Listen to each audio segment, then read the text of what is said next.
हाय बच्चों, मैं आपको आज इलेक्ट्रोकेमिस्ट्री के सभी क्वेश्चंस कराऊंगा जो बोर्ड में आ चुके। लेकिन आप लोगों से गुजारिश है कि आप सबसे पहले अपना बेसिक क्लियर करें इस चैप्टर का, और जितने टर्म्स यूज़ हो चुकी हैं इस चैप्टर में वो आपको अच्छे से आनी चाहिए। थोड़ा बहुत ना के बराबर बेसिक मैं करा दूंगा वीडियो की स्टार्टिंग में, लेकिन वो इनफ नहीं होगा। आपको ये चैप्टर बहुत अच्छी तरह पढ़ना पड़ेगा, उसके बाद ये वीडियो देखनी है, ठीक है। ये एक सीरीज़ है मेटल की, जिसमें मेटल्स को स्टैंडर्ड इलेक्ट्रोड पोटेंशियल के इंक्रीजिंग ऑर्डर में लगाया गया है। स्टैंडर्ड इलेक्ट्रोड पोटेंशियल को ई नोट से शो करते हैं। जिसका जितना कम स्टैंडर्ड इलेक्ट्रोड पोटेंशियल आया है उसको सबसे ऊपर रख दिया गया। जैसे लिथियम -9 -8 -7 करते करते करते करते करते करते करते हाइड्रोजन पर आकर ये ज़ीरो हो जाता है। उसके बाद +1 +2 +3 इस तरीके से, ठीक है ना। हाइड्रोजन से नीचे प्लस वाले हैं, हाइड्रोजन से ऊपर माइनस वाले हैं, क्या जिनका स्टैंडर्ड इलेक्ट्रोड पोटेंशियल माइनस में आता है। अच्छा, इसको याद करने का तरीका मैंने कुछ ऐसे बताया था, आप लोग अपना तरीका भी लगा सकते हैं। मेरा तो तरीका ये है, लिख बे सर का नाम एले मंजन कर फिरोज सीढ़ी पर चढ़ा, कोहनी में चोट लग गई। उसका सन आ रहा है पंजाब से। हकू हज अज पटाऊ, ये मेरी कोडिंग थी याद करने की। आप लोग अपना तरीका लगा सकते हो। इस सीरीज़ के अंदर लिथियम सबसे ऊपर क्यों है? क्योंकि इसका ई नोट सबसे कम है। 9th और 10th क्लास में ये सीरीज़ रिएक्टिविटी सीरीज़ के नाम से फेमस है। वहाँ मेटल कम दिए गए हैं, यहाँ जो मैंने मेटल दे दिए ये भी काफ़ी नहीं है, बट आपको बहुत सारे क्वेश्चन सॉल्व करा दूंगा इस चीज़ से, ठीक है ना। आपको एक बात और ध्यान रखनी है, एनोड।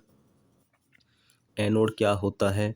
एनोड होता है जिस पर ऑक्सीडेशन होता हो, उसको एनोड बोलते हैं। एक ऐसा इलेक्ट्रोड जिस पर ऑक्सीडेशन होता हो एनोड, जिस पर रिडक्शन होता हो वो क्या होता है? कैथोड, ठीक है। कैथोड जिस पर रिडक्शन होता हो। ऑक्सीडेशन क्या होता है अब ये बताऊं? ये तो मैंने आपको बता दी कि एनोड पर ऑक्सीडेशन होता है। ऑक्सीडेशन क्या होता है? इलेक्ट्रॉन का निकलना ऑक्सीडेशन, और इलेक्ट्रॉन का गेन करना रिडक्शन, जो कहाँ पे होता है? कैथोड पे। यानी एनोड पर इलेक्ट्रॉन रिलीज किए जाते हैं और कैथोड पर गेन किए जाते हैं। यहाँ तक आपको कोई प्रॉब्लम हो तो मुझे बताइए। अब इस सीरीज के अंदर कौन एनोड है कौन कैथोड है, इसका एक सेंटेंस आपको बोल रहा हूँ। जो ऊपर रखा है वो एनोड है, जो नीचे रखा है वो कैथोड है। Zn और Cu इन दोनों को मिलाकर मैंने एक सेल बनाई, तो Zn एनोड की तरह बिहेव करेगा और कॉपर कैथोड की तरह। अगर मैं Zn को कॉपर से अटैच न कर कर Zn को बेरियम के साथ अटैच कर दूँ तो ये एनोड बन जाएगा, ये कैथोड बन जाएगा। यानी हर मेटल एनोड बन सकता है, हर मेटल कैथोड बन सकता है। डिपेंड करता है कि हमने उसको किस चीज़ से अटैच किया। आपको मालूम हो गया, ऊपर वाले एनोड नीचे वाले कैथोड। एनोड क्या होता है? जिससे इलेक्ट्रॉन निकलते हों। कैथोड जिस पर इलेक्ट्रॉन पहुंचते हों। और ये पूरी सीरीज स्टैंडर्ड इलेक्ट्रोड पोटेंशियल के बेस पर बनाई गई है। इस सीरीज का नाम है इलेक्ट्रोकेमिकल सीरीज। 9th और 10th में ये नाम बदल गया, उसका नाम होता है रिएक्टिविटी सीरीज, ठीक है। अब आपको और चीज़ें मैं बताता हूँ। और चीज़ें क्या बताता हूँ? ये और चीज़ें बताता हूँ। ये आपका सेल का इलेक्ट्रोड पोटेंशियल है। सेल के इलेक्ट्रोड पोटेंशियल को देखो, स्टैंडर्ड जब वर्ड निकलता है तो ये लगाते हैं नोट, ई नोट। तो ये सेल का इलेक्ट्रोड पोटेंशियल है, ये सेल का स्टैंडर्ड इलेक्ट्रोड पोटेंशियल है। इसको हम ये भी बोलते हैं ई एम एफ। इसको ई एम एफ भी बोलते हैं। आपके पास न्यूमेरिकल आएंगे कि सेल का ई एम एफ निकालो, माने ई सेल पूछा जा रहा है। ई नोट सेल क्या होता है? ई कैथोड, यानी कैथोड का स्टैंडर्ड इलेक्ट्रोड पोटेंशियल, एनोड का स्टैंडर्ड इलेक्ट्रोड पोटेंशियल। अब कैथोड एनोड कौन है ये आपको ये सीरीज़ बताएगी। ये सीरीज़ याद कर लेना। जिन बच्चों को याद नहीं है इसको वीडियो को पॉज करके पहले सीरीज़ लिख लेना और इसको उसी कोडिंग में याद कर लेना जो मैंने बताई है, या आप अपनी तरफ से कोडिंग लगा सकते हो। 0.059/n। एन क्या होते हैं? जितने इलेक्ट्रॉन्स दो सेल्स के बीच, दो हाफ सेल्स के बीच यूज़ किए जा रहे हैं। अभी मैं आपको न्यूमेरिकल कराऊंगा ना, तब मैं आपको बता दूंगा। एन है यहाँ इलेक्ट्रॉन की नंबर। लोग ऑक्सीडेशन अपॉन रिडक्शन। ऑक्सीडेशन किसका होगा? एनोड का। रिडक्शन किसका होगा? रिडक्शन किस पे होगा? कैथोड पे। तो अगर मैं Zn और Cu को मिलाकर कोई सेल बना रहा हूँ तो यहाँ Zn रख देना, यहाँ Cu रख देना, ठीक है। बट यहाँ रखी जाती है वही चीज़, यहाँ और यहाँ वही चीज़ रखी जाती है जिस पर चार्ज हो। जैसे Zn और Zn2 पॉजिटिव, तो अब Zn2 पॉजिटिव रखना यहाँ पर। क्यों? क्योंकि इस ब्रैकेट का मतलब होता है कंसंट्रेशन।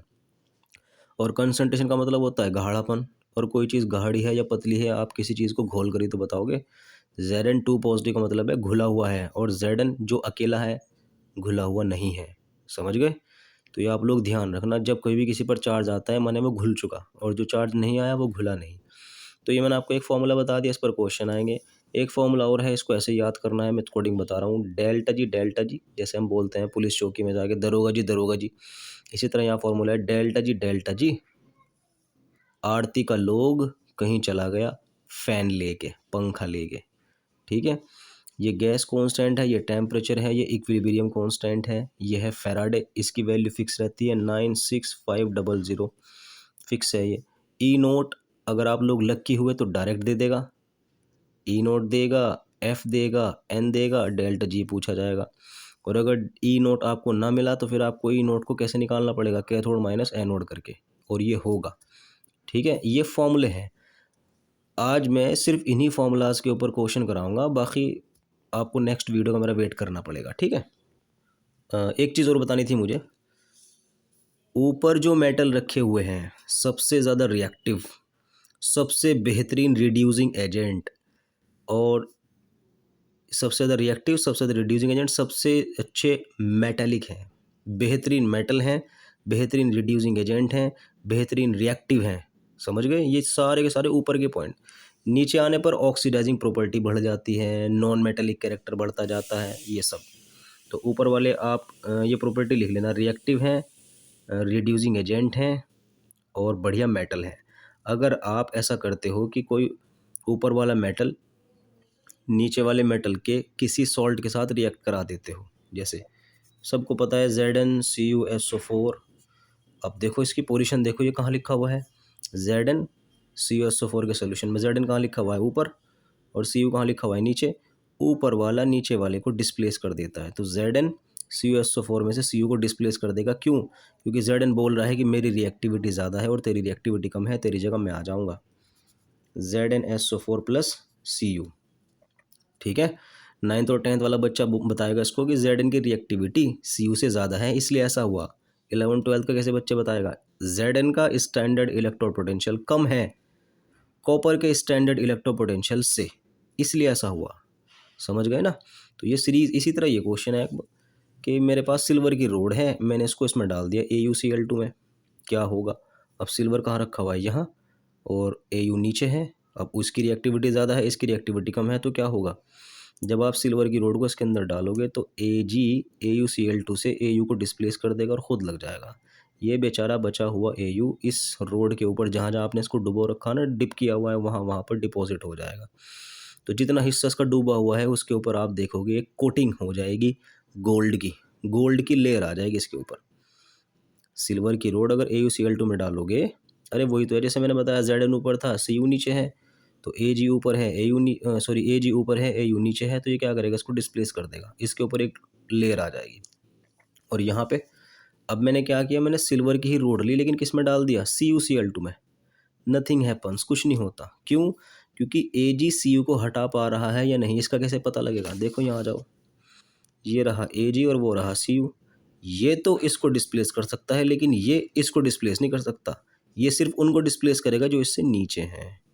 तो आपको ये समझ में आ गया, सिल्वर की रोड इसमें डाली तो आपको इसके ऊपर कहीं की लेयर नजर आई, गोल्ड की, बट यहाँ सिल्वर की रोड जब CuCl2 के अंदर डालोगे कुछ नहीं होगा। क्लियर हो गया ना आपको? अब मैं आपको न्यूमेरिकल कराता हूँ। देखो भाई, ये क्वेश्चन आया है, represent the galvanic cell in which the reaction, ठीक, गैल्वेनिक सेल का रिप्रेजेंटेशन देना है इस सेल के लिए। तो बस करना कुछ नहीं होता एक्चुअली, ये पूरी की पूरी एक रिप्रेजेंटेशन मांगता है कि इसको हम कैसे लिख सकते हैं। इसको ऐसे लिखेंगे, Zn की रोड Zn2 पॉजिटिव में डिप्ड थी, जो कनेक्टेड थी किससे, Cu2 पॉजिटिव से, और उसमें क्या डिप किया हुआ था, Cu। Zn को ZnSO4 में डिप कर दिया, Cu को CuSO4 में डिप कर दिया, ये पूरी सेल। अब इसके ऊपर क्या लगाना है, इनका स्टैंडर्ड इलेक्ट्रोड पोटेंशियल का साइन। Zn रखा हुआ है ऊपर, जो कहे में आता है, नेगेटिव में, और Cu रखा हुआ है नीचे, जो कहे में आता है, पॉजिटिव में। तो आप लोग यहाँ क्या करोगे, यहाँ लगा देना नेगेटिव और यहाँ लगा देना पॉजिटिव। ये क्वेश्चन सॉल्व हो गया। उसके बाद नेक्स्ट क्वेश्चन आता है आपका ये वाला, following reaction can occur at cathode. ये बकवास दे रखी है, एक रिएक्शन लिखी हुई है, पूछ रहा है कि on the basis of their standard electrode potential values which reaction is feasible at cathode. कौन सी रिएक्शन, ये वाली या ये वाली, कौन सी कैथोड पर होगी। आपको मैंने सीरीज बताई थी ये वाली, जिसमें कहा था कि नीचे वाले कैथोड हैं, ऊपर वाले एनोड हैं। तो जिनका स्टैंडर्ड इलेक्ट्रो पोटेंशियल कम होता चला जाएगा वो एनोड, और जिनका ज़्यादा होता चला जाएगा वो कैथोड। ये रहा हाइड्रोजन, ये रहा सिल्वर। तो यहाँ पर देखो सिल्वर का कितना दिया है ये, और हाइड्रोजन का कितना दिया है ये। ज़्यादा किसका है, इसका है ना। याद रखना, जिसका स्टैंडर्ड इलेक्ट्रो पोटेंशियल ज़्यादा होगा वो नीचे रखा होगा और वो कैथोड की तरह बिहेव करेगा। So this reaction will be feasible at cathode. Why? Because the standard electro potential of this reaction is greater than that of this. Answer आ गया। ठीक। अब एक क्वेश्चन ये है, use the data to answer the following and also justify giving reason. Which is, ये एक data दिया गया है, C R M N F E cobalt. C R का ई नोट ये है और एम एन का ई नोट ये है, एफ ई का इतना है, कोबाल्ट का इतना है। ये है M2 पॉजिटिव, एम मतलब सी आर से जब Cr2 पॉजिटिव बन रहा हो तब ई नोट, और एक है M2 पॉजिटिव M3 पॉजिटिव, यानी जब Cr2 पॉजिटिव से Cr3 पॉजिटिव बन रहा हो तब ई नोट। ये वैल्यूज़ गिवन है। क्वेश्चन कर रहा है which is stronger reducing agent in aqueous medium, ये या ये। भैया ये पूछ रहा है स्ट्रॉन्ग रिड्यूसिंग एजेंट। आपको मैंने बताया था, देखो ये सीरीज़ हर बार यूज़ करता रहूँगा, इसको सीरीज़ को याद करना पड़ेगा आपको। मैंने आपको बताया था कि जो ऊपर रखा गया है वो ऊपर क्या है, रिड्यूसिंग एजेंट है, मेटालिक है, बहुत ज़्यादा रिएक्टिव है। ऊपर यानी ऊपर वाले जो रखे गए हैं वो बेहतरीन क्या है, रिड्यूसिंग एजेंट। और रिड्यूसिंग एजेंट होने के लिए ई नोट की वैल्यू जितनी हो कम से कम हो। Cr2 पॉजिटिव की वैल्यू कहाँ है, ये वाली, और Fe2 पॉजिटिव की ये वाली। तो ज़्यादा कम कौन है, ज़्यादा नेगेटिव कौन है, ये है ना। ये इसका आंसर हो गया, इसका आंसर ये हो गया। उसके बाद वाई, आप समझ जाना इसका आंसर इतना है कि इसका स्टैंडर्ड इलेक्ट्रो पोटेंशियल इससे क्या है, बहुत कम है। समझ में। Which is the most stable ion in +2 oxidation state and why. देखो भाई इसका आंसर मुझे डायरेक्ट है, मैं आपको डायरेक्ट पढ़ा दूंगा, जिनका बेसिक क्लियर है उसको समझ लेंगे। पूछ रहा है कि इनमें से ऐसा कौन सा है जो +2 ऑक्सीडेशन स्टेट के अंदर स्टेबल होगा, वो है मैग्नीज। क्यों? क्योंकि मैग्नीज का क्या होता है 25, जब आप इसका इलेक्ट्रॉनिक कन्फिग्रेशन करोगे 1s2 करते करते करते करते पहुंच जाओगे तो ये मिलेगा आपको 3d5 4s2। लेकिन Mn पर क्या चार्ज मांगा उसने, 2 पॉजिटिव, क्योंकि उसने कहा ना +2 ऑक्सीडेशन स्टेट, वो आप यहाँ से खाली कर दोगे तो डी क्या हो गया, हाफ फिल्ड। और ये रूल है, जो हाफ फील्ड, जो या तो इलेक्ट्रॉन हो ना, या हाफ फील्ड हो या पूरा पूरा फील्ड हो, ये स्टेबल होते हैं। तो उसने इतना क्वेश्चन पूछा कि +2 ऑक्सीडेशन स्टेट किसकी स्टेबल होगी, मैग्नीज की स्टेबल होगी। क्यों? Why? Because in Mn2 positive, यानी Mn2 positive, in Mn2 positive oxidation state Mn has half filled d orbital, that is why it is considered as most stable ion। Clear हो गया। अब ये question आया, भाइयों वही बात ध्यान रखो। एक बच्चे ने मुझसे कहा था कि सर आप लोग सर आप जब क्वेश्चन को बता दें कि ये वैल्यूज़ यहाँ रखनी है तो प्लीज़ आप इसका आंसर भी बता दीजिए। तो एक क्वेश्चन पूछा गया है, right the Nernst equation and EMF. देखो भैया नर्स्ट इक्वेशन तो मैं लिख दूंगा, ईएमएफ निकालने के लिए जो जिसका आंसर है ना, जैसे इस पूरी सेल का मुझे ईएमएफ निकालना है, इसका आंसर ये है 2.68। इसका निकालना है, इसका आंसर ये है। कैसे वो कब निकलेगा, कैसे निकलेगा, ये कैलकुलेशन आप लोग करोगे, मैं आपको हिंट देकर अपना टाइम बचाऊंगा। तो सबसे पहले नर्स्ट इक्वेशन लिखनी है इसके लिए। देखो क्या तरीका होता है लिखने का। आप लोग क्या करना, E cell as it is, E naught को भी as it is, -0.059 upon n की जगह लिखना है आपको इलेक्ट्रॉन्स। कितने इलेक्ट्रॉन्स का खेल चल रहा है, 2 पॉजिटिव 2 पॉजिटिव, यानी Mg ने 2 इलेक्ट्रॉन निकाले और C ने 2 इलेक्ट्रॉन ले लिए। मुझे कैसे पता लगा, क्योंकि इलेक्ट्रॉन का निकलना होता है ऑक्सीडेशन, और ऑक्सीडेशन किसका होता है, ऑक्सीडेशन किस पर होता है, एनोड पर। और एनोड कहाँ रखे गए हैं, एनोड रखे गए हैं यहाँ पे, ये रहा Mg, और नीचे क्या है, कॉपर। तो इसलिए मैंने आपको बता दिया कि Mg 100% इलेक्ट्रॉन निकालेगा, वरना बच्चा क्वेश्चन करता है कि सर आपको कैसे पता लगा इलेक्ट्रॉन निकाल रहा था। ऊपर वाले एनोड हैं, इलेक्ट्रॉन निकालेंगे, नीचे वाले कैथोड हैं। ठीक है ना, ये रूल है, आप इस सीरीज़ के बगैर क्वेश्चन को समझ नहीं सकते। तो अब ये है Cu2 पॉजिटिव। आपको क्या करना है, ये भी एज इट इज़, ये भी एज इट इज़, यहाँ लिखना है आपको 2 लोग ऑक्सीडेशन, यहाँ लिख देना आप ये Mg2 पॉजिटिव, और नीचे लिख देना Cu 2 पॉजिटिव, ब्रैकेट लगा देना, ये कट कर देना, log Mg2 positive C2 positive. ये पूरी की पूरी सेल का रिप्रेजेंटेशन हो गया। कैसा? Nernst equation. ये पूरी की पूरी नर्स्ट इक्वेशन थी, मैंने इस सेल के लिए नर्स्ट इक्वेशन लिख दी। इसी तरह इसके लिए लिखनी है। आप लोग कैसे पता लगाओगे कौन एनोड है कौन कैथोड है, किस पर इलेक्ट्रॉन निकल रहा है? फिर से आप चेक करो, ये क्या रखा गया है, ये रहा Fe, और यहाँ क्या रखा गया है H। तो ये एनोड है, ये कैथोड है, ये इलेक्ट्रॉन निकालेगा, ये इलेक्ट्रॉन लेगा। क्लियर हो गया ना?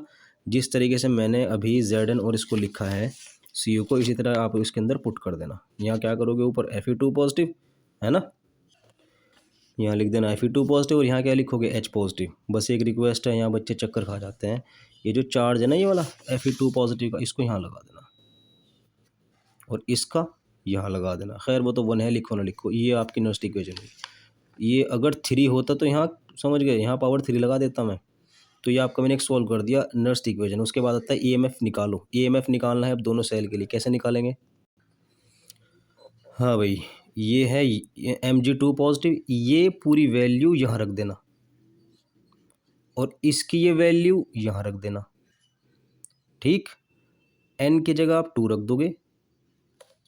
कैथोड और एनोड, इसमें कैथोड ये है एनोड ये है, दोनों की वैल्यू नीचे दी गई है। ये रही क्वेश्चन के अंदर, ये कॉपर की है और ये मैग्नीशियम की है। तो कैथोड माइनस एनोड करना है, इसकी ई नोट की वैल्यू इसकी ई नोट की वैल्यू से माइनस कर देना। आप लोग क्या पाओगे, आपको मिलेगा ई नोट।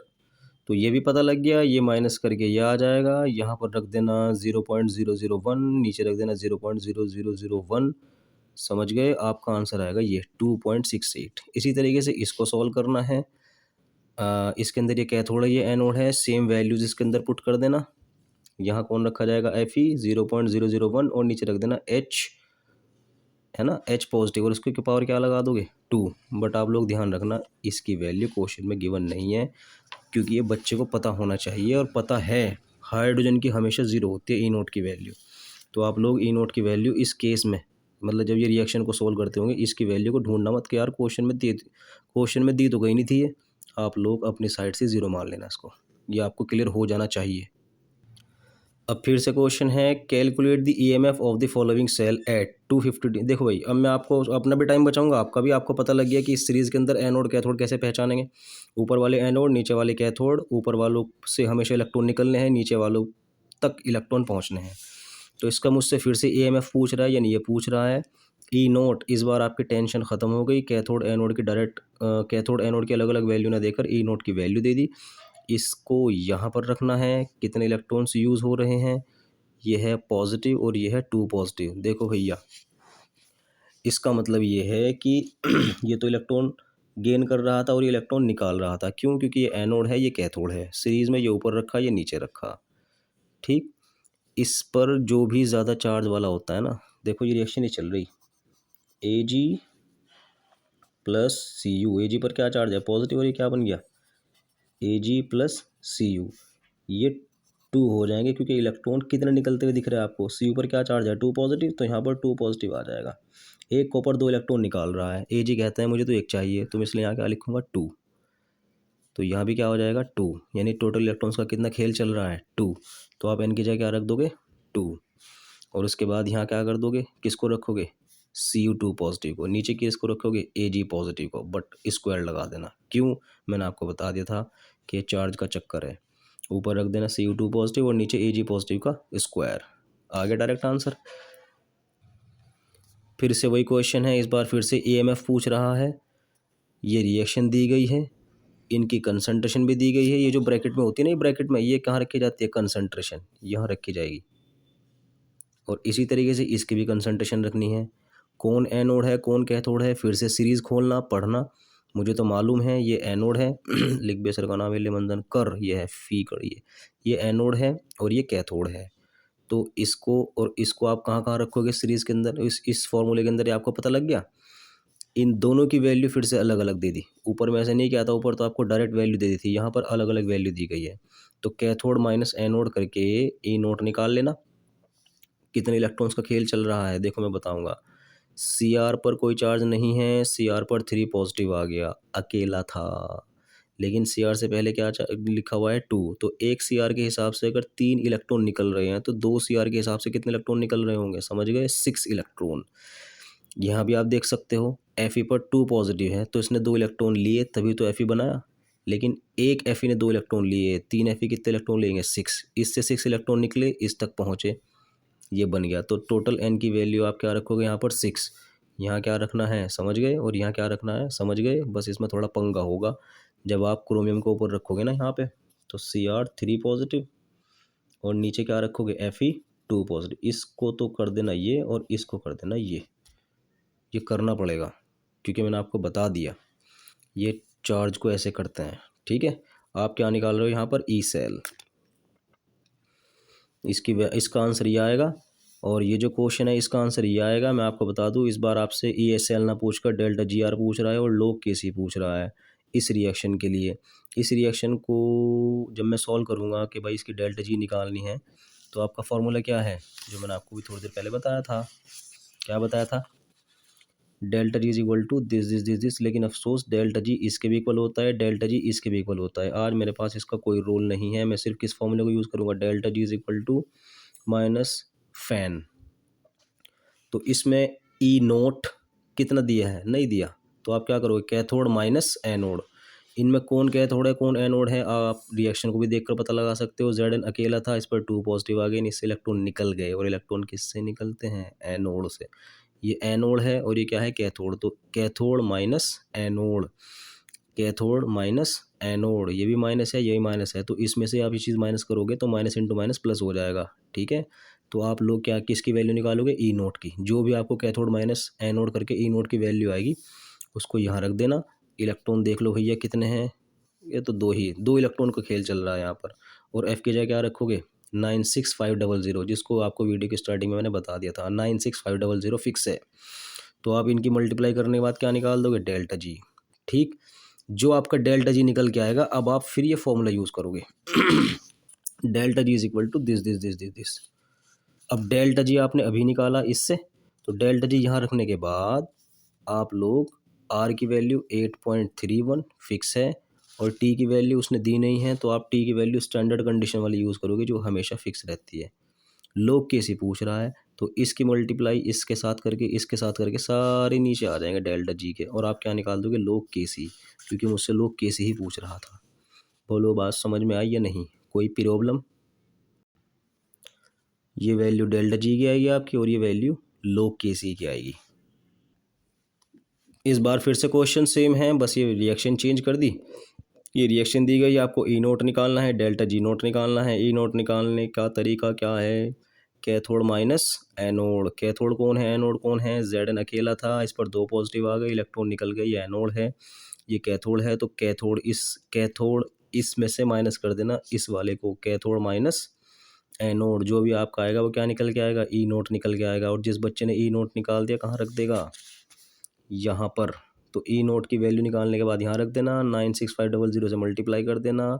एन कितने इलेक्ट्रॉन का खेल चल रहा है, 2 इलेक्ट्रॉन का, तो आप लोग यहाँ सब कुछ वैल्यू पुट करने के बाद डेल्टा जी निकालोगे जिसका आंसर आएगा इतना, ठीक है। अगला क्वेश्चन फिर से मुझसे डेल्टा जी और log C पूछ रहा है, अभी अभी मैंने आपको कराया है, इसमें मैं आपका बिल्कुल टाइम ख़राब नहीं करूँगा। बस यहाँ पर Fe2 पॉजिटिव था, यहाँ पर क्या आ गया CD2 पॉजिटिव, ठीक।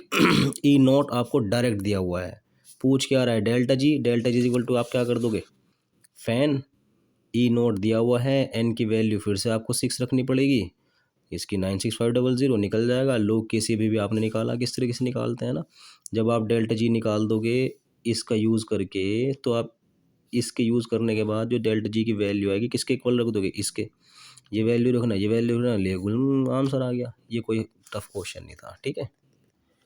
ये क्वेश्चन है कि अगर मैं सिल्वर रोड को या कोई सिल्वर का ऑब्जेक्ट है उसको डिप कर दूं गोल्ड क्लोराइड में, तो एक गोल्ड की शीट सी बन जाती है, लेकिन कुछ नहीं होता। अगर मैं यही रोड डिप कर दूं कॉपर क्लोराइड में, ये आंसर मैं आपको करा चुका था इसकी वीडियो की स्टार्टिंग में। सिल्वर की रोड को इसमें डाल रहे हैं तो इस पर गोल्ड डिपॉजिट हो जाएगा, लेकिन अगर सिल्वर की रोड CuCl2 में डाल रहे हैं तो कुछ नहीं होगा। उसने पूछा क्यों, इसका आंसर इतना ही है कि सिल्वर ज़्यादा रिएक्टिव है AU से, तो इसको डिस्प्लेस कर देता है और गोल्ड जो आपका फ्री हो जाता है वो डिपॉजिट हो जाता है। बट सिल्वर रिएक्टिव नहीं है ज़्यादा कॉपर से, तो ये इसमें इस रिएक्शन में या इस यहाँ पे कुछ भी नहीं होता जब सिल्वर की रोड को CuCl2 के अंदर डाला जाता है। ये आंसर मैंने शुरुआत में करा दिया था क्योंकि मैं ये चीज़ें पढ़ चुका।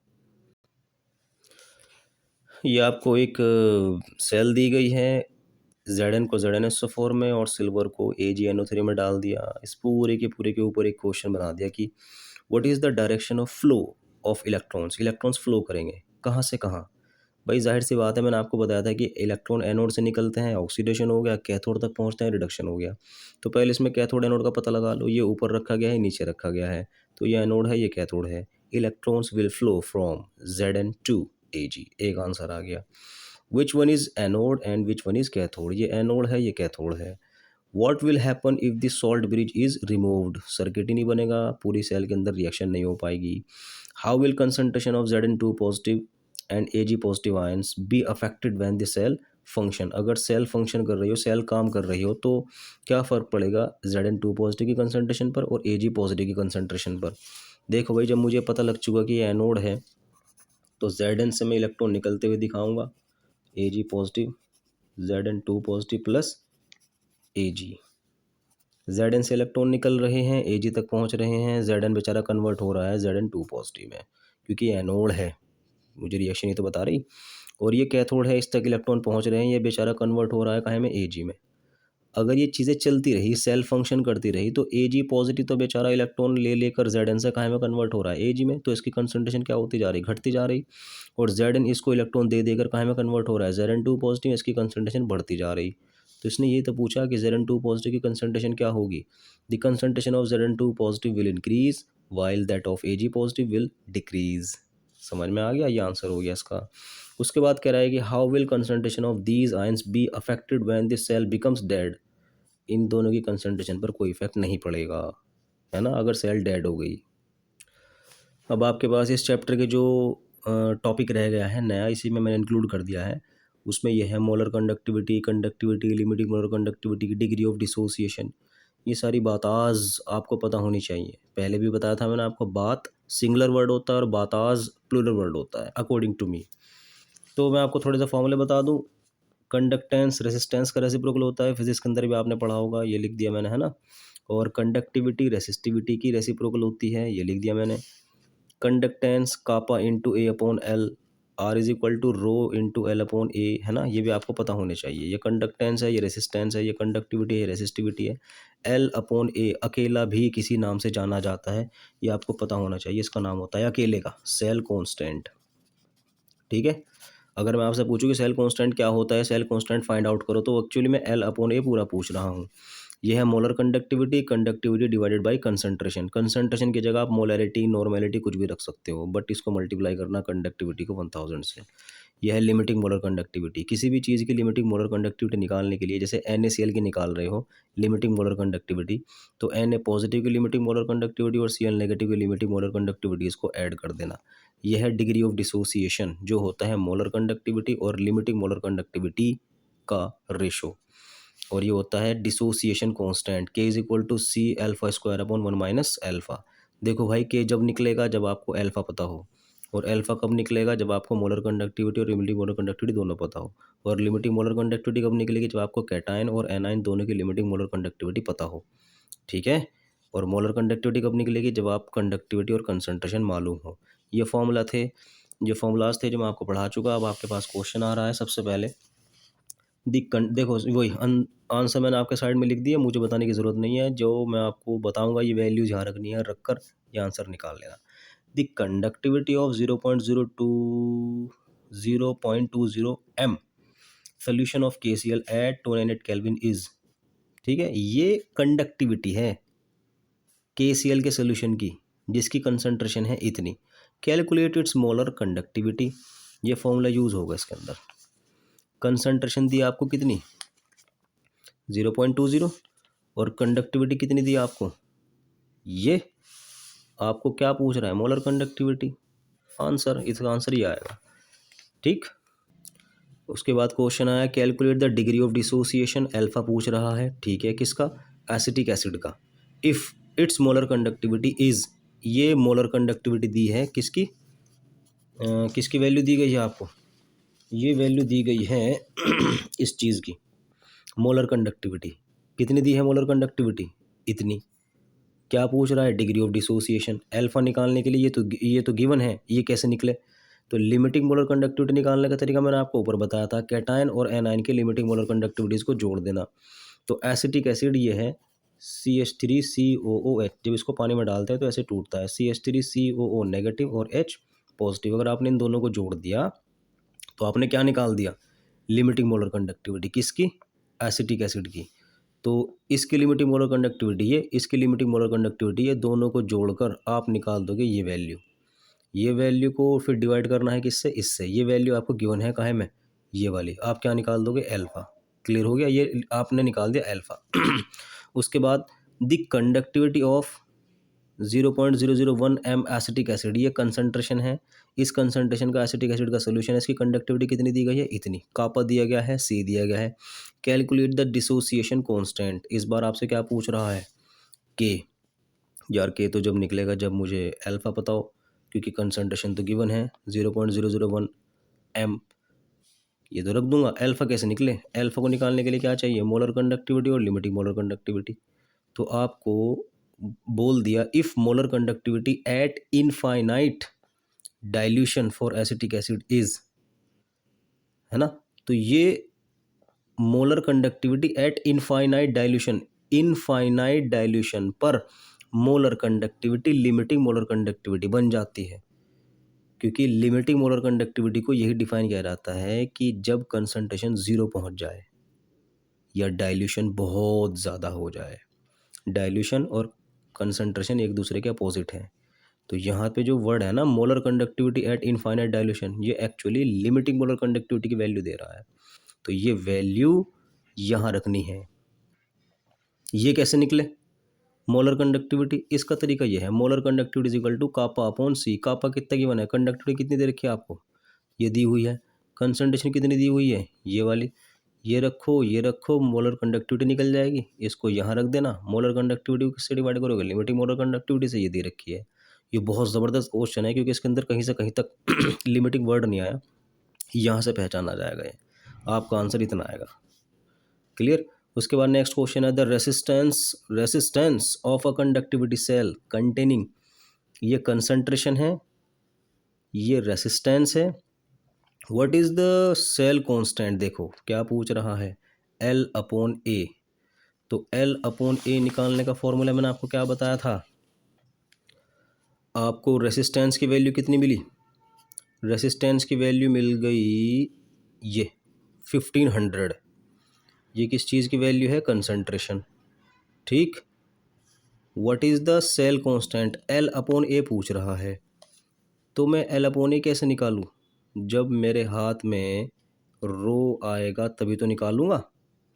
भाई ये तो मुझे दे दिया 1500, ये कैसे निकले, इसकी तो पूरे क्वेश्चन में वैल्यू नहीं है। मुझे मालूम है कि रो क्या होता है रो होता है 1/k, रो होता है 1/k। अब यार के नहीं पता, ठीक। के कैसे निकालूं, के को निकालने के लिए बोला उसने इफ़ द कंडक्टिविटी ऑफ 0.0, यानी वही जिसकी कंसंट्रेशन इतनी है ना, उसी सेल की कंडक्टिविटी इतनी हो। तो आप लोग यहाँ रो को लिख देना 1 कापा। कापा की वैल्यू ये दे रखी है और पापा की वैल्यू ये दी हुई है। मम्मी निकल जाएंगी। बोलो बात समझ में आई नहीं। ये जो भी मैंने आपको टॉपिक कराया था उसी पर क्वेश्चन है। ये एक आपको सेल दी गई है, इसका मुझसे पूछ रहा है ई सेल, पूरी सेल का ई नोट ये दिया हुआ है, सी डी की कंसंट्रेशन और एल्यूमिनियम की कंसंट्रेशन ये दी गई है। आप लोगों को इस पूरी रिएक्शन के लिए क्या लिखनी है, फिर से नस्ट इक्वेशन लिखनी है।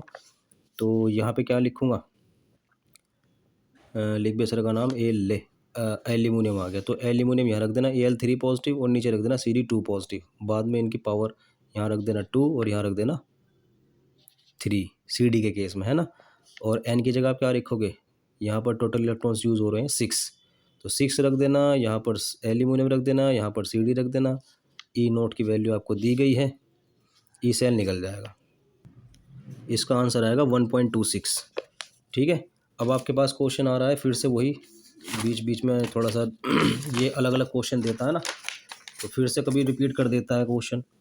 Conductivity of 2.5 into 10⁻⁻6 M methanoic acid is, ये कंडक्टिविटी दी गई है, ये कंसंट्रेशन दी है। मिथेनोइक एसिड का फॉर्मूला क्या होता है? मिथेनोइक एसिड का फॉर्मूला होता है HCOOH, जो ऐसे टूटता है, HCOO नेगेटिव और H पॉजिटिव। तो मिथेनोइक एसिड की कंसंट्रेशन ये है, कंडक्टिविटी है, कैलकुलेट इट्स मोलर कंडक्टिविटी, माने किसकी वैल्यू पूछ रहा है? लैम्डा एम की। And degree of dissociation, alpha भी पूछ रहा है। तो ठीक है भाई, एल्फा कैसे निकालेंगे हम? लिमिटिंग मोलर कंडक्टिविटी निकालने का तरीका क्या होता है? देखो, molar it's calculate its molar conductivity, molar conductivity निकालने के लिए क्या करोगे? कापा अपॉन सी। कंडक्टिविटी कितनी दी गई है आपको? ये, और ये क्या है? सी की वैल्यू। आप लोगों ने क्या निकाल दिया? Molar conductivity. फिर वो कह रहा है डिग्री ऑफ डिसोसिएशन यानी एल्फा। एल्फा को निकालने के लिए क्या करोगे? Lambda M, lambda naught M. Lambda M आपने ऊपर से निकाला, लैम्डा नोट एम निकालने के लिए क्या करोगे? कैटायन और एनायन की लिमिटिंग मोलर कंडक्टिविटीज़ को जोड़ दोगे। तो कैटायन की लिमिटिंग मोलर कंडक्टिविटी ये है, एनायन की लिमिटिंग मोलर कंडक्टिविटी ये है, दोनों को जोड़कर आप मिथेनोइक एसिड की लिमिटिंग मोलर कंडक्टिविटी निकाल दोगे, जो यहाँ रख दोगे। और मोलर कंडक्टिविटी निकालने के लिए ये तरीका आपने अपनाया, ये भी गिवन, ये भी गिवन। समझ में आया? ये क्वेश्चन है, what is limiting molar conductivity? When concentration approach is zero the molar conductivity is known as limiting molar conductivity. जब कंसंट्रेशन जीरो पहुंच जाती है तब जो मोलर कंडक्टिविटी हाथ लगती है उसको बोलते हैं limiting molar conductivity. Why there is steep rise in molar conductivity of a weak electrolyte on dilution. इसका आंसर ये है, वीक इलेक्ट्रोलाइट डाइल्यूशन पर बहुत ज़्यादा डिसोशिएट होते हैं। Weak electrolyte dissociates more on dilution. Answer आ गया। कैलकुलेट द ईएमएफ, ये बार बार कभी कुछ पूछ रहा है, कभी कुछ, कभी इस तरह क्वेश्चन, इसके साथ ही दूसरा क्वेश्चन डाल दिया। ईएमएफ पूछ रहा है तो ईएमएफ निकालने के लिए मैं क्या करूँगा? सेल को पढ़ो, ई नोट गिवन है। ईएमएफ निकालने का तरीका अभी आपको मैंने फॉर्मूला बताया था ना, ये वाला। तो ठीक है, ई नोट की वैल्यू आपको इतनी दी गई है, एन कितना है इसके अंदर? 2 इलेक्ट्रॉन का खेल चल रहा है। और यहाँ पर क्या रख दोगे? M G. यहाँ पर क्या रख दोगे? C U. शायद ये इससे पहले आ चुका। बहरहाल ये बड़ा इजी क्वेश्चन है, ईएमएफ पूछ रहा था मुझसे। दी कंडक्टिविटी ऑफ 0.001 मोल पर लीटर, ये पूरी कंसंट्रेशन दी गई है। किस सोल्यूशन की कंसंट्रेशन? जिसमें ये घुला हुआ है। इस सोल्यूशन की जो कंडक्टिविटी निकल के है वो इतनी है। ये कापा की वैल्यू है और ये किसकी वैल्यू है? सी की। Calculate its molar conductivity. मैं समझता हूँ ये हलवा क्वेश्चन है, फिर से यही। Molar conductivity is equal to kappa upon C. Kappa भी गिवन है और कंसंट्रेशन भी गिवन है। क्या निकाल दोगे आप? Molar conductivity. फिर कह रहा है कैलकुलेट इट्स मोलर कंडक्टिविटी, निकाल दिया। And degree of dissociation, alpha निकालने के लिए फिर से दो चीज़ें चाहिए, ये भी और ये भी। ये आपने ऊपर से निकाल दी। और लिमिटिंग मोलर कंडक्टिविटी निकालने के लिए फिर से वही खेल, कैटायन और एनायन के लिमिटिंग मोलर कंडक्टिविटीज़ को जोड़ दो, आपका आंसर आ जाएगा। इसका आंसर क्या आएगा? 39.05। डिफाइन इलेक्ट्रोकेमिकल सेल, एक ऐसी सेल जो केमिकल एनर्जी को इलेक्ट्रिकल में या इलेक्ट्रिकल को केमिकल एनर्जी में कन्वर्ट कर देती हो। The cell that converts electrical energy into chemical और chemical to electrical energy is known as electrochemical cell. What happens if external potential applied becomes greater than E naught of electrochemical cell? इसका answer है reaction reverse हो जाएगी, forward ना जाकर backward हो जाएगी। ठीक है। Next and last, state Kohlrausch law. ये कोलरॉच लॉ क्या होता है? ये होता है किसी भी इलेक्ट्रोलाइट की लिमिटिंग मोलर कंडक्टिविटी अगर आपको निकालनी हो तो किसी भी इलेक्ट्रोलाइट की लिमिटिंग मोलर कंडक्टिविटी उस इलेक्ट्रोलाइट के कैटायन और एनायन इनकी लिमिटिंग मोलर कंडक्टिविटीज़ का सम होती है। The limiting molar conductivity of an electrolyte is the sum of limiting molar conductivities of its cation and anion. Next कर रहा है calculate the EMF of the self. ये नीचे cell दी गई है, फिर से ईएमएफ पूछ रहा है। पढ़ाते पढ़ाते बूढ़ा हो जाऊंगा, कई बार क्वेश्चन आ चुका। ईएमएफ निकालना है तो ये पूछ रहा है Al3 पॉजिटिव Cu2 पॉजिटिव, कौन एनोड है कौन कैथोड है? ये एनोड है, ये कैथोड है, क्योंकि सीरीज में ये ऊपर रखा गया है, ये नीचे रखा गया है। इसको आपको यहाँ लिखना है, एल्यूमिनियम को यहाँ कॉपर को लिखना है। फिर से वही बदतमीजी करनी है, एल्यूमिनियम यहाँ लिखकर इसके ऊपर 2 लगा देना, यहाँ पर Cu लिखकर यहाँ 3 लगा देना। फिर इनकी यहाँ पर कंसंट्रेशन रख देना जो ये रखी गई है, ठीक। इनकी ई नोट, इसके ई नोट की वैल्यू यहाँ दी गई है, कैथोड माइनस एनोड। कैथोड ये है, एनोड ये है। आप सीरीज़ में चेक कर लेना, कैथोड में से कैथोड के ई नोट की वैल्यू एनोड के ई नोट की वैल्यू से माइनस कर देना, आपका ई नोट आ जाएगा। उसके बाद एन कितने इन्वॉल्व हो रहे हैं, देखो आप खुद ही देख कर बताओ कितने हो रहे होंगे। यहाँ पर आपको क्या लिखना, ये रिएक्शन क्या चल रही है, ये रिएक्शन चल रही है, ये एनोड है ना, तो एल्यूमिनियम से इलेक्ट्रॉन निकलते हैं और किस पर पहुँचेंगे, 2 पॉजिटिव। और यहाँ क्या आ जाएगा, Al3 positive plus Cu, balance करना है। तो यहाँ आपको क्या करना पड़ेगा, 2, और यहाँ क्या करना पड़ेगा 3, क्योंकि ये इलेक्ट्रॉन 3 निकालता है तो यहाँ लिख दिया, ये इलेक्ट्रॉन 2 लेगा तो इसको यहाँ लिख दिया। यहाँ क्या कर दूंगा, फिर से 2 और यहाँ पर 3, टोटल इलेक्ट्रॉन का खेल 6 आ रहा है यहाँ पर। यहाँ तक कोई प्रॉब्लम है तो बताइए। ये आपको मैंने पढ़ा दिया, उम्मीद करता हूँ कि आपको वीडियो पसंद आई होगी। वीडियो ज़रूर शेयर करना उन तक जो बच्चे ट्यूशन नहीं लगा पाते। और हाँ, इसका तो मैं आंसर बताने भूल गया, 1.96 इसका आंसर आएगा, ठीक है। अब आप लोगों से मैं इजाज़त चाहूँगा, मेरी नेक्स्ट वीडियो का वेट करना। Thank you.